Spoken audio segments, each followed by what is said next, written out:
Hey everybody, welcome back. This is Matt. This is my channel, Flatland Relics. My garage is a mess right now. You can see we got a lot of construction stuff going on here because I am busy doing a lot of things outside that need to get done. So here, let's take a little stroll outside. Oh man, look at these hooligans. I don't know what they're up to. But as you can see, how to get the chicken coop correctly built. You know, like it only had the hardware cloth last year, and that's no good because then you got to wrap that in plastic.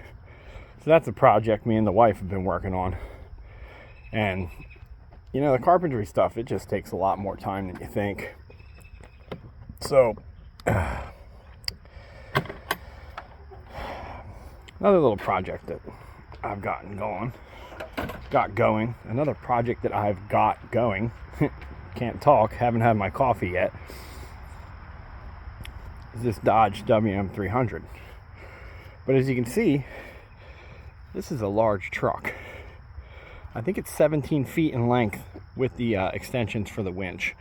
So that's not going to fit in my garage, especially with the car in there, and I won't be able to work on it. So you might notice that there's a semi-built roof back here. Well, what I did is I decided to just go ahead and build a carport, you know, and then we'll put the truck right under here. Yeah. So that's why there's been no vehicle content on my channel. But I'll tell you what, I didn't have a place to work on the truck at all. I can't tear this down in the middle of the backyard, so it's going to go under here. As you can see, I got a little bit more to do roofing wise. I'm in the middle of that, and then I got to come over here and I got to finish this side. This side actually is what really needs to get done. And, you know, I do this in my off time when I'm not at work. And sometimes I work 6 days a week. So just bear with me on this. Once this carport is finished, right, we'll be able to slide the truck right here where I'm standing right now. And we're going to start the teardown process. And that, to me, is going to be really fun because I want to learn how to work on and build these trucks. You know, I said it before in the introduction video on Memorial Day how much I really love the old Dodge Power Wagons. And part of that comes from my childhood. Growing up, my father drove Dodge pickups, and he had work trucks. I think W200 or W300, or I'm not even 100% sure which one it was. But he also had a completely finished, perfectly built WM300. And that truck still survives. It's under other ownership. And, you know, it still survives in the area. So that is like a very fond memory. We would pull people out that got stuck in the woods with the WM300. We would, you know, take it out on the parade day because it's old classic. Drive it down the main street. I'm sure people know what I'm talking about. But what we do is we can do a little quick walk around on this today. So this has the regular 5-lug stock rims, split rings, 916s. You know, the NDT tires, everybody's favorite. So we'll be redoing those, of course, because he's got a lot of dry rot. You know, these are old. These are just rollers to get it on the trailer. It has the running boards, like these trucks came with stock, of course. You will notice that there are a lot of odd holes in the bed, in the running board.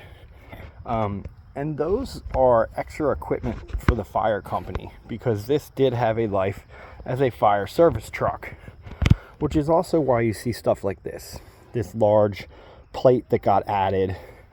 They put all kinds of stuff on this. This has mounting holes for some kind of equipment or compressor or extra lighting. Who knows what they were using? I didn't see the truck ever in that capacity, so I don't know.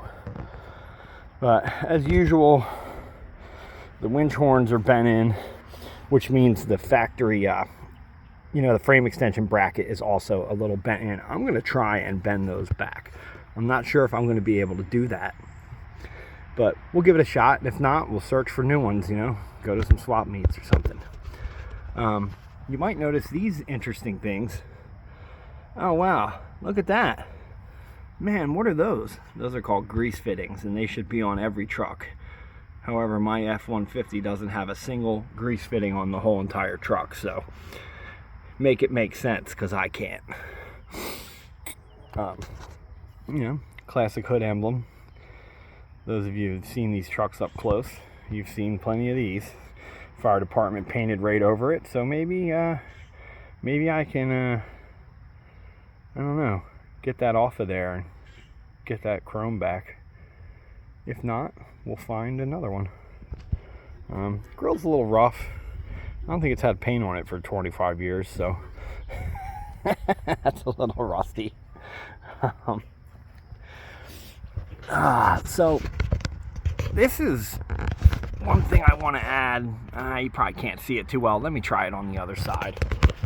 Like, this is fire department added. This entire pipe across the front here, that's all fire department added.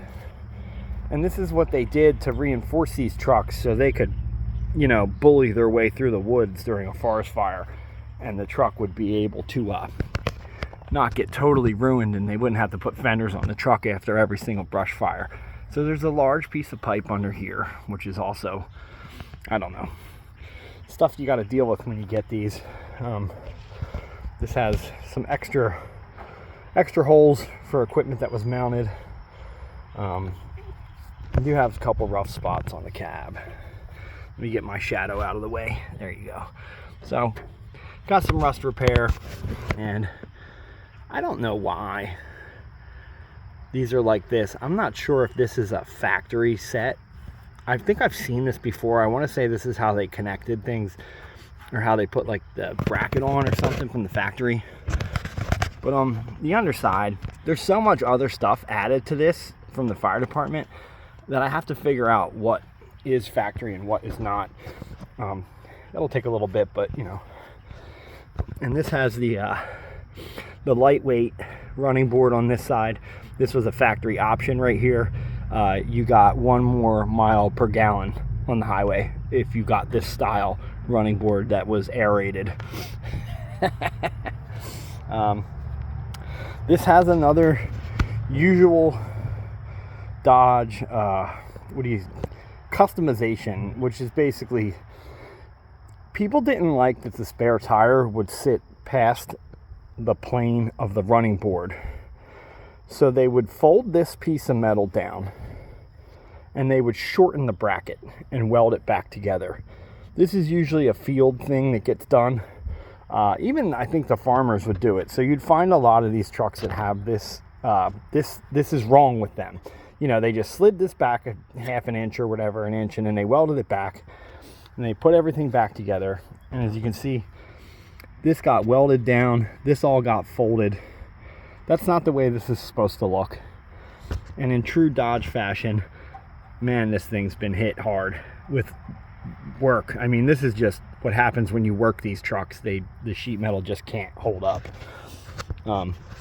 Got more stuff cut out from the fire department, probably for water pumps or hoses. When I got this truck and I was cleaning it up, there was actually like a copper line run under the truck that I had to cut out and get that out of there, because obviously it had like regular plumbing like a house, which is kind of funny. This extra plate is not stock. I believe this is a fire department add-on. So, man, these fenders are, this one's pretty rough. Nice humdinger right there. Somebody definitely had their boots on when they stood on that. Yeah. Still got Still got the gas cap and the feeder tube down to the tank. Obviously going to have to replace that. I mean, anybody who's worked on one of these trucks has probably seen a picture of this bad or worse. You know, these things, they got beat on. They got used a lot. They could carry a lot of weight, and you know, it's just, people worked them, and that's what happens. And they get beat up. Then they sit in fields for 30 years and they rust. So, as you can see, we have what's left of a tailgate here. Man, and let me show you this from the straight angle here. Look at that. Look at that. Yeah, somebody definitely backed this thing into a few trees. Got the guards. I don't think these are factory. Definitely looks like something got torn out here. Like, I don't know if somebody couldn't get the bolt out or what happened, or you know, that's how you find these trucks. They're just beaten, so you got to figure out what's going on. Looks like it's got some kind of trailer lighting. I doubt that's factory, but we'll have to look into that. Yeah, you know. So one thing you might notice is concrete. So this truck was used with a construction company to haul concrete in the bed, and it's everywhere. I tried to wire wheel some of it off right here, and I mean, this is like a half an hour of wire wheeling right there, and it really didn't make that much of a difference. It took a very long time, and it still left a little remnants there. So I don't know if I'm gonna have to build another bed or if that's even going to end up being savable. I feel like this angle here and here is probably a fire department add-on. You know, one of the joys of the people that were working this with a concrete company is they filled the bed pockets with concrete. I hit this with a hammer drill for a little bit, and man, this thing, that thing's filled solid. So it's a little thing we're gonna have to work on. And you can see, you know, 30-year-old concrete is not the patina you're looking for on these trucks. You know what I mean? That's not exactly what we're after. So let's take a look inside. Need a window. Oh, one thing I did do just to get this truck sealed up, I put a back window in, just sanded that and primed it. Ordered I forget if I ordered this from Power Wagon guys out in Iowa, or if it was from the other DCM, or I can't remember the name of the other guy. I think I got this window from DCM. I don't even know if I'm saying that right, because I haven't ordered from them in like a year. I forget the initials. So the inside's not horrible. We definitely have, you know, somebody spray painted some stuff. Got those warning labels. Front axle must not be engaged when driving on highways at high speeds. Yeah, don't drive at high speeds in four-wheel drive, basically. Front axle is disengaged when lever is in forward position. So that would be one of these two levers. I'm not sure which one. I still have the linkages here, which is good, because we definitely need them. Yeah, they're an integral part of making things work. Still have the drive shaft to my front differential, and that's all stock, which is good. We're missing a little bit of metal here, so looks like the rust mites got to that. And this is probably the roughest part of this cab, is these cab corners. I feel like I'll be able to replace them. We'll see. First, we got to get this thing torn down, so I don't want to get ahead of myself. Need a little reconstruction on this corner. I mean, I feel like it just has rust in all the areas that normally have rust on a vehicle of this age. Cab floor is not too bad. You know, it's got a little spot over here. When I got this window was not here. The vent window was gone. So I replaced that real quick, and I did the classic, I I dropped the one set screw down in the door, so I'm going to have to fish that out. They talk about that in the one manual that you can print online. Maybe I will leave a link for that if I figure out how to do that. This looks like it still has some of the factory what do you call it, like interior panels, which is pretty crazy. You know, how rare is it to see those? Has all the nice holes drilled in the roof from spotlights and extra equipment, so that's something we're definitely going to have to deal with. It looks like somebody caulked the holes shut, which is nice, but doesn't really work, and that leads to rust. And you know, of course the hood is, or the roof is a little bit dented, but this is also something where I feel like I can just pull the back window and try and hammer and dolly that out and probably get it back to really good condition. Let's see, what else do we got? Got your gauges. Gauge cluster is intact. I doubt that stuff works, but that's all fixable. Speedometer is in the truck. I have the floor pieces, or the floor piece. I have that. As you can see, the transmission on this truck. Let me see if I can go underneath.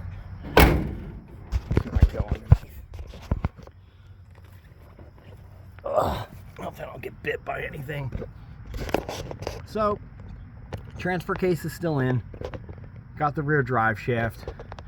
Center section's gone out of the rear axle housing in the back. This truck has a bit of extra wiring and stuff running through it, and that is all probably fire department equipment that was added. However, most of the drivetrain is still here. Sorry, I can't tell if you can see that or not. You know, still got all the springs, you know, steering components are in. This rear is complete. So this is all stuff we're going to have to address and either get new or rebuild. We'll see how that works out. Going underneath in the back here, you can see all the concrete that dripped down on everything. In a weird way, it kind of preserved it, but it's definitely not something you want to do. Don't cover your truck in concrete. It is not the way to do things. Yeah, here's a nice side angle of that, you know, lightened running board where they took the metal out. And this thing's gone. So this brings up a good thing. When the fire department, everybody pipes these trucks and welds all that stuff in, you make like a condition where metal's against metal, and it just, I feel like it makes a condition that can rust really easy. So always cut that stuff out if you're rebuilding one of these. I'm gonna go through a good bunch of grinder wheels doing that, I'm sure. So, this truck does not have the engine in it. However, I do have an engine for it. So yeah, lucky me, huh? Steering box is still in. I'm not sure if this wire here is factory. We'll have to see if that's stamped Dodge anywhere. Yeah, some wiring harnesses, some equipment. Not sure if this hood is with this truck or not. I mean, it's obviously a different color. It looks like somebody house painted it at one time. You know, it is complete. I do have another hood though. Let's go under this side and take a look. Yeah. So, yeah. You can get a look at the bones, see the frame and everything. When we get going on this, all body panels are coming off. This is going down the bare frame, and we'll be getting I don't know if we're going to get it sandblasted, or I might just wire wheel it myself and then paint it myself. Not sure if I open this door. Let's take a look here. Steering wheel, of course the part you want's not there, the center, the horn's gone. This door is in pretty good condition, you know. Definitely seen these trucks a lot worse than this one, you know. Cab corner rust. Wow, imagine that. That's exactly what happens. I think, I'm not sure it's the brake pedal or the clutch pedal. Might be the brake pedal. I haven't ever looked at the full pedal assembly on one of these. You know, I've never looked at one of the trucks. When I was a kid, we just drove around in it. You know, it was my father's truck. I didn't really care about the mechanical end of it, where now I'm starting to overlook everything.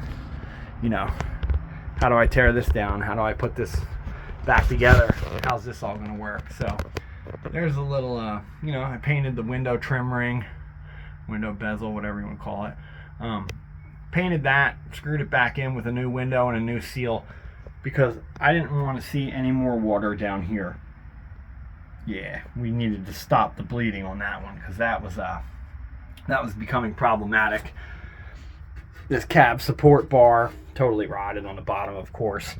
This one's starting to go. Still connected, which is good. That's what we want. We want stuff still connected, right? You can see a little bit of rust on the roof. But yeah. So that's the WM300. That's the condition it's in. Yeah, we all know that sound, right? I don't know. I'll do one more quick walk around and I'll just shut up and everybody can enjoy looking at the truck.